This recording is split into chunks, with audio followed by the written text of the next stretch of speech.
Hi guys, you're welcome back to my channel, and like I said in my previous video, today we'll be discussing about layers. I'll tell you how the layers work, and I'll tell you how to go about it, and I'll show you all the tools we use in Photoshop, and I'll show you what every one of them does. So in today's video, I want you to just relax. It's not going to be an overwhelming one. At the end of this video, I expect every one of you guys to be able to use all the tools in Photoshop and to use the layer panel efficiently. So without more further ado, let's jump right into today's video. Step 1, wake up early, gonna rise with the sun. Step 2, get some good, some food in you. Step 3, think real hard about what you wanna be. Step 4, everybody just do your thing. Wake up, today's gonna be a good day. And if you are new here, I want you to subscribe to my channel, and I want you to turn on the bell notification so that when I drop a new video, you will get notified about it and you can watch it on time. And if you are not new here on my channel, thank you for always coming back to watch my content. I would like you to share this video to everyone you think might need this. So Alright, so like I said, we'll discuss about the tools here and we will discuss about the layer panel. So let's get started. You see the first four tools here, they are the selection tools. They are used for selection. The first one is called the move tool, and whenever you see like this small arrow here, it means it has more than one tools in that like let's click it now. You see that it has. So if you right click it, you will see the rest of the tools coming up. So under this first one, we have two tools there in which we could use. We have the move tool, we have the artboard tool. The move tool is basically for moving your elements. You want to move it, so that's what move tool basically do. Then the artboard tool is just it's for drawing a new artboard. Like let's say for example now, once you click it, you can use it to draw a new artboard just like that, like your when you want to work on a new canvas. So that's that. So the second one is when we right click it, you see other options there. We have the rectangular marquee tool, we have the elliptical marquee tool, we have the single row and single column.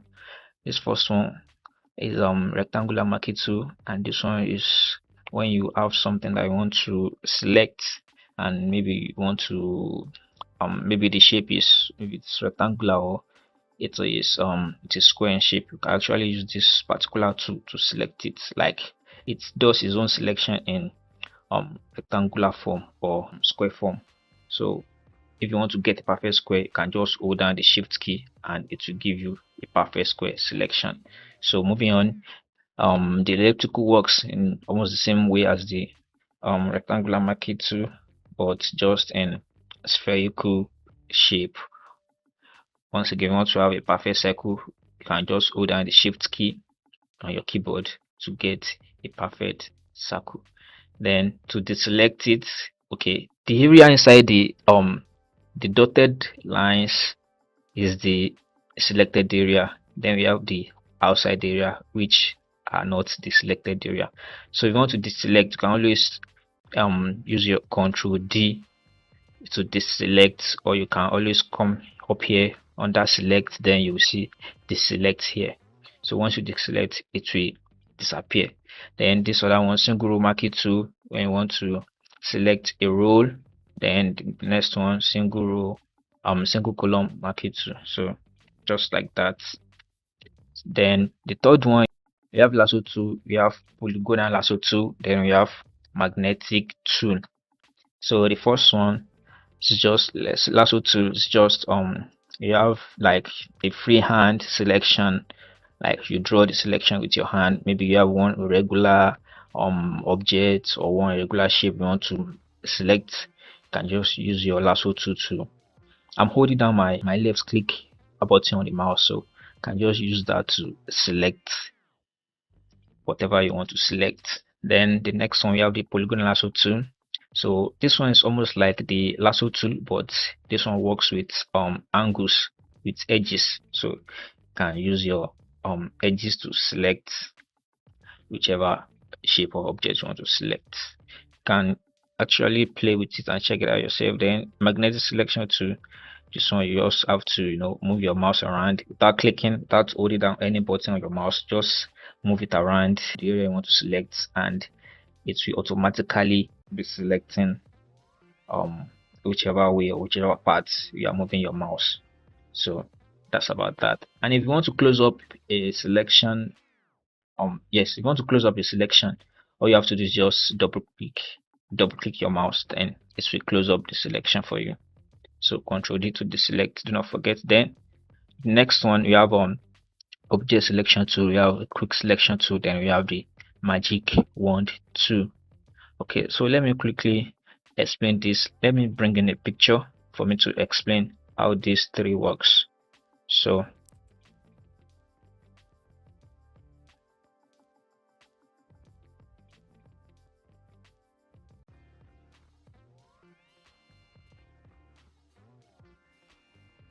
okay, so assume we have this shape here. just I just do all these shapes now, so just to explain all this selection tool. So talking about the object selection tool simply means if you want to select a particular object and a picture, all you have to do is just to draw over the object. Make sure you are covering the full size of the object. Then once you leave your mouse, Photoshop will automatically dictate an object in whichever selection you just made and make the selection for you. So in this case, you see that it has actually selected this star object, I mean star shape here. There are some cases in which the selection wouldn't be that accurate. You can always manually select them by using one of the tools we've talked about earlier. So that's that about that. Control D to deselect. When we are talking about quick selection tool, you can say it detects edges. What I mean by that is just watch now. I'm trying to select this circle here. So once I click on my mouse and I start moving it around, you can see that with just a single click, it dictates the edges around where I clicked it. So if again I want to select this rectangular, I mean square parts of this picture, once I click on it, it will actually detect all the edges. You can see that it is selected around edges. So that's how quick selection tool works. It works with edges. And if you see these three tabs here, you can see the three options here. We have the plus button that makes you want to add to your selection. Then we have the subtract from selection. So maybe Photoshop mistakenly, or you mistakenly added to your selection and you want to subtract from it. Let's say you want to subtract this you only want you only want to select this circular part, you don't want this rectangle part or square part. So all we can do is just come to your subtract from selection here, click it, then you can remove it from there, as you can see. Or you can always use your Alt. If you hold down your Alt key on your keyboard or Option key on your Mac, you can do the same thing, you see, just like that. Let's move on to the next one, which is the magic wand tool. So as the quick selection tool detects edges, the magic wand tool detects color. So let's say you want to select here the color yellow here on the star. So all you have to do is just click on the yellow, the color yellow, and it will automatically select the yellow color. So, and if you want to select the purple color, you can click it. Is this purple or pink, whichever one? Then the orange color. So same thing with the other one. You can add to your selection here, up here, and you can subtract. Then you can intersect with. So you can play with all these things, and you will actually get it. So let me deselect that. So that's all about the four selection tools. That's how they work. So let's move on to the next one, which is the crop tool. I think, in my opinion, everybody should know what the crop tool does, as we actually use it every day, almost every day, on our phones or other devices that we use. So it's just basically for cropping out pictures. So just like this, you can crop out pictures, you can crop this thing out, crop here out, Then once you're satisfied with your selection or with whatever you have cropped out, you can just come here to accept the changes here. So that's basically how, let me control Z it here. That's basically how crop works. Then so the rest of these theory we will skip them because I cannot show you how they work right now. In later video I'll show you guys. So the next one we have the frame tool, and this also I'll show you later how it works. It works just like a clipping mask, but we have not talked about that. I think in the next video we'll actually talk about it. So I'll show you in the next video. So the next one is the eyedropper tool.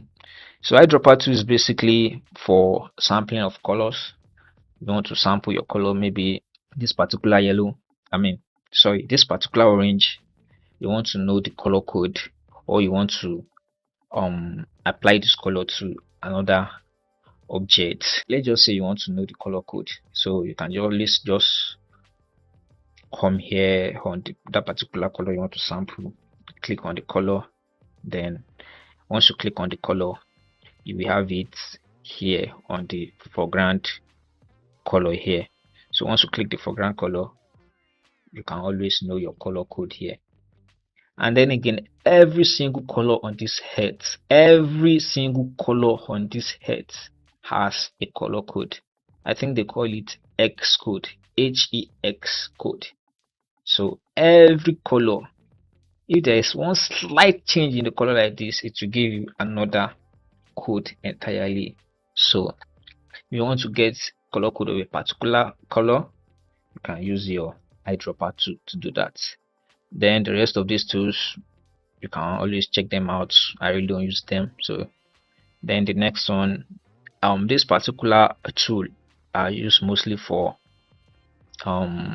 retouching of pictures. I don't know, maybe I might have mentioned that earlier in my previous videos. And if you have not checked out my previous video, you can check it. You can go to my page, or I will just leave the links to the videos in the description below so that you can check them out after watching this video. They might be really helpful for you to get started. So this particular tool is used for mainly retouching of pictures. So they are mainly used by photographers. So if you are a photographer, I think you should really check these tools out, and you should know how to use every one of them. But in this video I will not cover that. So let's move on. The next one is the brush tool. So I'll show you how brush tool works very quickly. Let's delete this so that you can see our brush, how it works. So once you select your brush tool, you can just see, just like a normal brush, you can just draw with it. And then under the brush tool, we have some settings up here. We have some properties of the brush that we have up here. You can always come here to select the type of a brush. We have so many type of brushes here. You can select whichever one you want. You see, it's different from the first one we used. Then you can actually change the size of the brush, see, or you can use the curly brackets on your keyboard to change the size of your brush. The open curly brackets is just to reduce the size, then the close curly bracket is to increase the size of your brush. Then you can as well adjust the hardness. So let me show you how hardness works. So it's at 100% hardness now. Let's draw something with it, you see. So let's draw something with 0% hardness, and you'll see the difference. Can you see that the first one is thick, and the second one is not really thick like that. It has some kind of blurriness around it. So that's basically how brush works. Then you can set the opacity also. So, and then the flow, the smoothness, just check all these things out really, so let's delete all this. So can use our razor tool. Razor works like brush also. It has almost the same settings as the brush. So this is the razor tool here.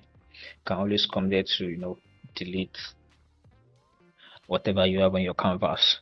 So let's go back here. Then pencil tool, it works almost as the brush tool. I don't really know the difference, but you know, some people prefer working with the brush tool, then some people prefer working with the pencil tool. So if you're an artist, maybe you use Photoshop for drawing or painting, you might really know the real difference between the brush tool and the pencil tool. But for me, I think I most of the time use the brush tool, so just like that.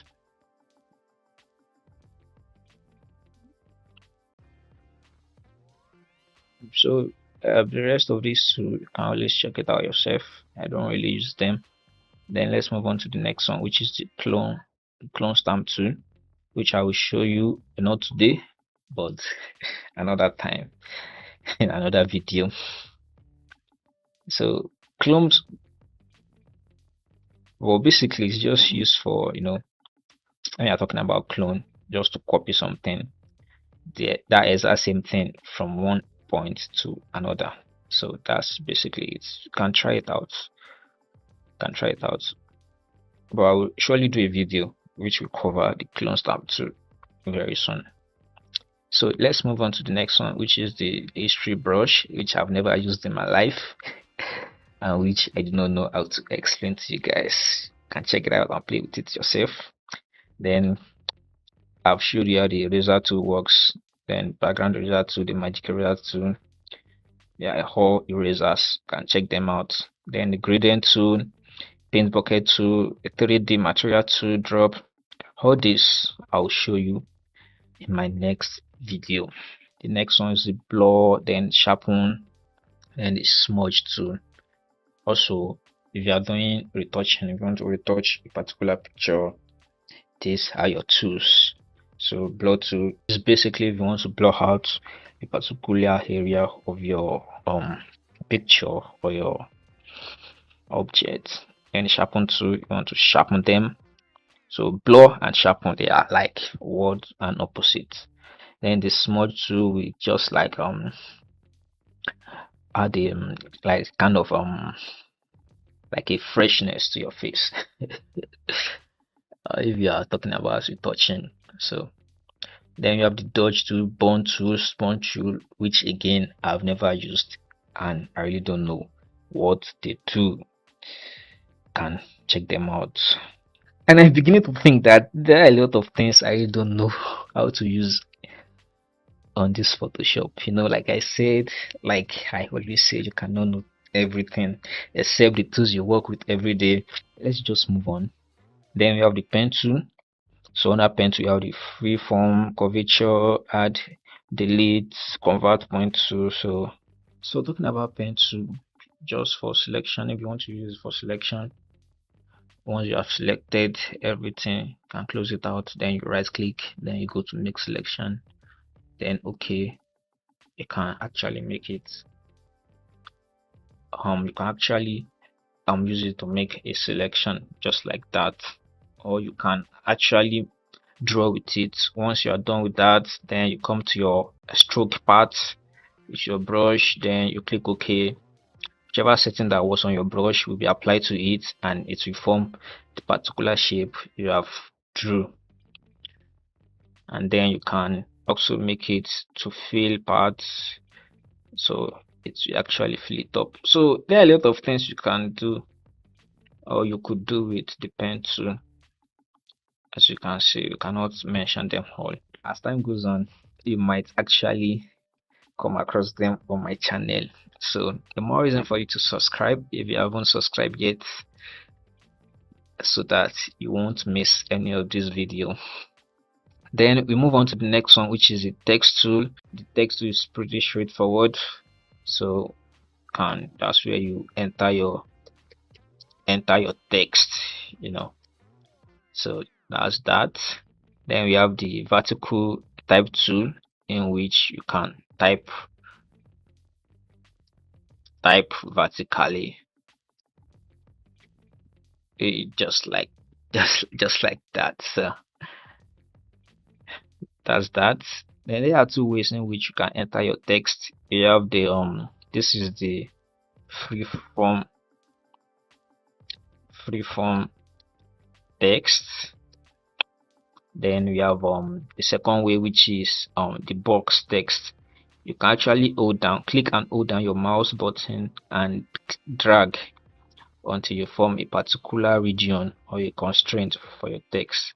So once you have this, once you start typing, your text will not go through or will not go beyond whichever constraint you have set for it. So those are the two kind of way in which you can actually input your text. Then the next one is the the path selection tool, then the direct selection tool.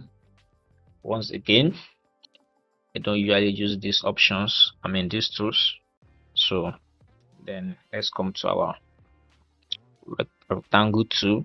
So just for drawing of rectangle, or if you want to draw a perfect square, you can hold down your shift on your keyboard to draw a perfect square. The next one, ellipse tool. Again, drawing of ellipse, over. Then if you want a perfect square, perfect circle, you can hold down your shift key to get that. Then we have the polygon tool, so you can use it to draw your polygon like this, or hold down your shift to draw a perfect proportional polygon. And then you can change the number of the sides here, number of the edges. So it's presently at 5, so that's why you have a pentagon. And if you want an hexagon, which is 6, you can change it to 6. Then you have to draw another one to give you a 6-sided polygon. Then if you want 9, you can get 9-sided polygon, just like that. And you can as well use this tool to draw a star. So what you can do is that after selecting the polygon tool, star usually has 5 sides, 5 pointed edges, so you can change this to 5. Then under the setting here, you can come here to star ratio and change it to 50%. So I believe once we draw it now, we get a star. So just like that, we have our star. And again, we can always change the number of edges. You can say we want 8-edged star. Can draw our 8-edged star. So it's just like that. Then we have our line tool. So it's basically for drawing lines. Easy peasy.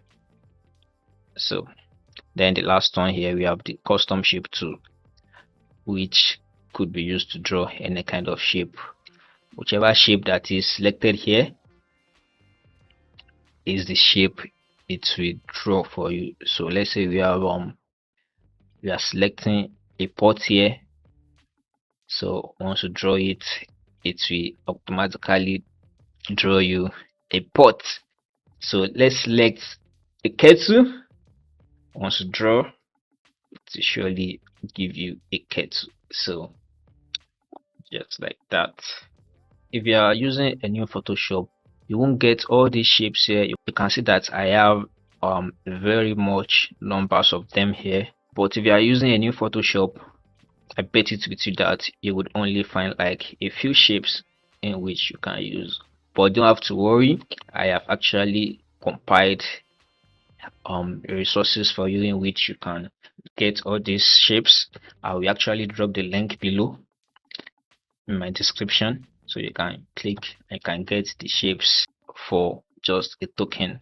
And this same resource I'm talking about, it can actually help in your workflow and make your creativity a bit better and make you look professional, because these resources have combined we have all kind of pictures in there. You have PNGs, we have if you're always looking for black model to use for your designs, you have like a ton of them there in the resources. You have background pictures, you have patterns, you have shapes, you have fonts. Like, you get a whole lot than the amount in which I'm putting these resources out. So you can just click the link in the description to check these resources I'm talking about, and I assure you, you are getting a lot more than you're going to pay for. Like, you will thank me later for it. So make sure to check it out. It's just 1000 naira only. Let's move on. So the next one is hand tool. The hand tool is basically for panning. It's for moving your canvas all over the place, just like that. Then we have rotate view. You can actually rotate your view. You can rotate your canvas.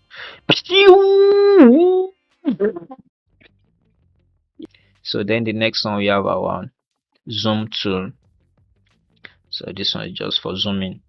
Everybody should know that. Then this is for zooming in. I want to zoom out. You can hold your alt key. The plus sign here we change to a minus sign, which means you actually want to zoom out. Then once you click, start zooming in or zooming out, zooming in or zooming out. Yes, I think we are done. So triangle, you still have the triangle to here, just for drawing triangle like that. So blah blah blah blah. Yes. Then we have the foreground color here, the background color here. You don't really have to disturb yourself about all that. So that's that about all the tools here in Photoshop. Once you know all this to an extent, or once you master it, I bet it with you that you are set up for life. You are set up for life. You can do anything on Photoshop, anything at all. So that's that. So let me quickly run through how the layers panel works, because I promised that I will talk about that in this particular video as well. So we have our layer panel here, and if you can't find your layer panel, you can always come to your windows here and you click layers here. It will actually show up just like this. So the first thing you have to know about layer is that anything at all, any small thing, no matter how small it is, that you put on your canvas, it forms a new layer in Photoshop. So, and it will automatically name it whichever tool you used. Like here, I just drew a rectangle. As you can see, it's named it rectangle 1. If you draw another rectangle, it will create a new layer for it, then name it rectangle 2. Then if you draw an ellipse or a circle, it will name it ellipse 1. If you have another one, ellipse 2. If you have like 100 ellipse, the 100th one, it will name it ellipse 100. So that's basically that's the basic knowledge you should have about layers. And then again, the order in which you place your objects here in the layer panel matters a lot on how it shows on your canvas. Let me show you a quick example of what I mean. So for me to show you, let me change the color of this to yellow, as you can see. All right, so since we have this ellipse on top of rectangle in our layer panel, automatically you should know that once we move this ellipse over the rectangle, it will stay on top of it, just like that. It will cover it. So that's what I mean when I said the order in which you have placed your layers, it has everything to do with how it shows on your canvas.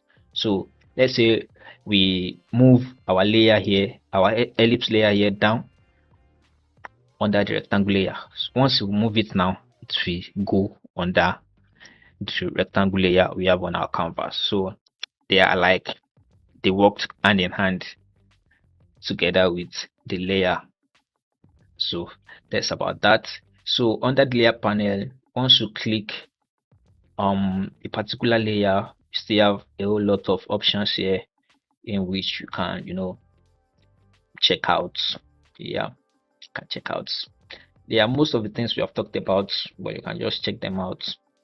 So if you want to rearrange your layer, you can just click and drag, click and drag, click and drag. Then if you want to create a new layer, you can come to this plus icon here. You see, create a new layer. to create a new layer for you, an empty layer. So then if you want to delete a layer, you can delete it. Actually, if you want to delete, sure, yes, I want to delete. Then under here, if you want to group a particular layer, okay, let me show you how that works.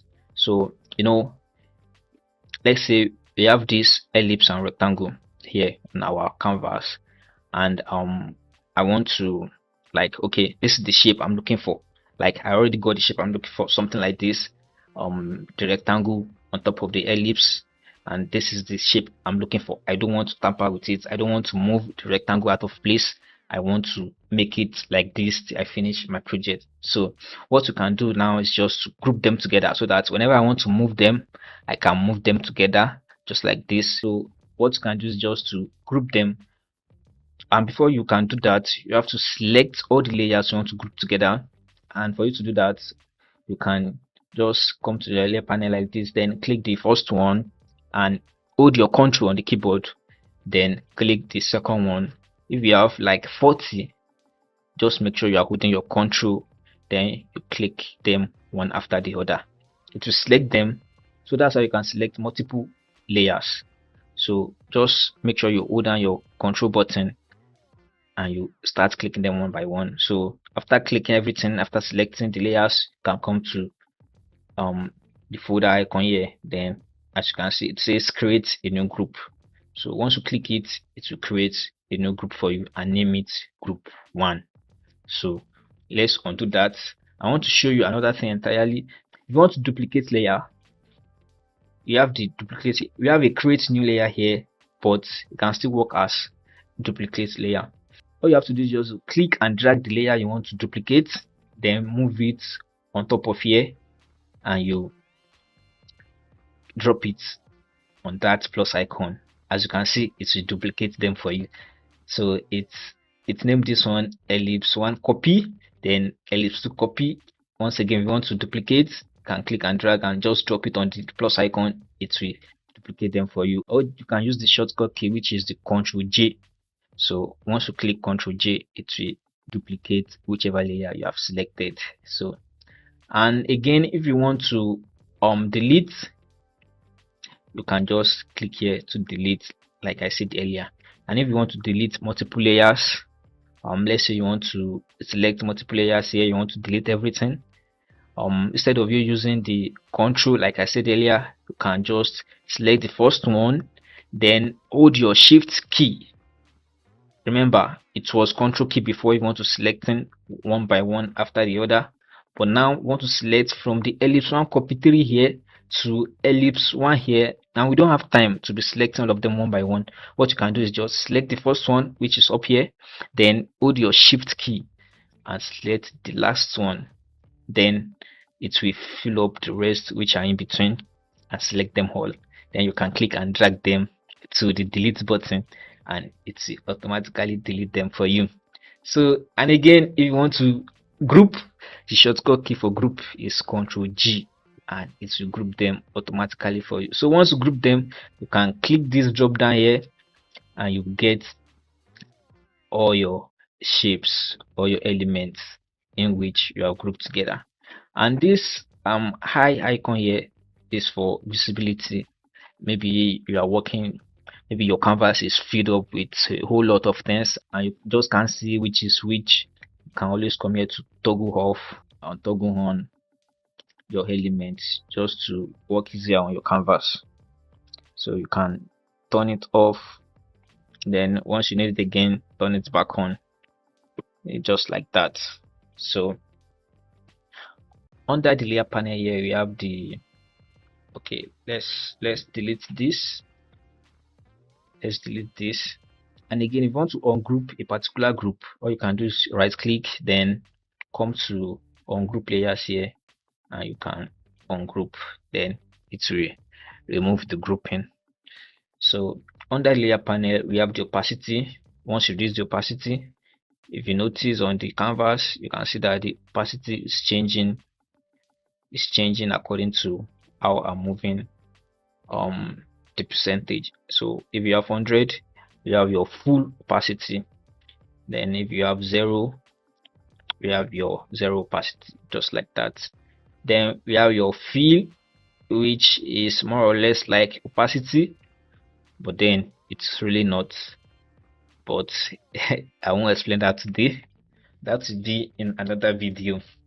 So you have the if you want to lock your layer, we have the lock icon here. As you can see, this one is locked because it is our background. So we have your lock layer here. If whichever layer you want to lock, you have to select the layer first, then you lock it. So you can actually move it once it is locked. As you can see, could not use the move tool because the layer is locked. Okay, sir.